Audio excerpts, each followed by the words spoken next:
Naghiwa ko guys ng ano. Ayan o. Galing sa Hong Kong.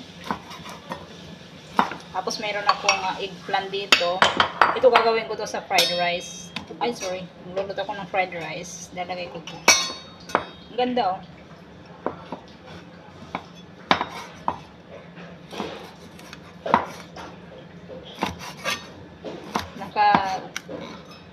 Ano ko ngayon kaya nasa baba yung kasama ko.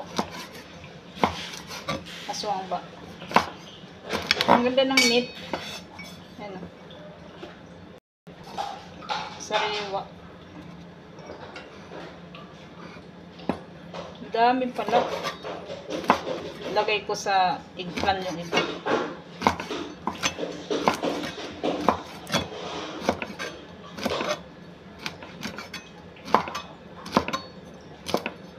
So, ayan, natapos na. Kaya ko sa inyo. Ayan guys, oh, ang ganda niya. Galing sa Hong Kong. Makatikim naman lang ng galing sa Hong Kong. Ang dami pala nung hiniwa na siya. Ayan, luluto ko yan. Lagay ko sa fried rice. At dito na maigigisa ko siya ng separate.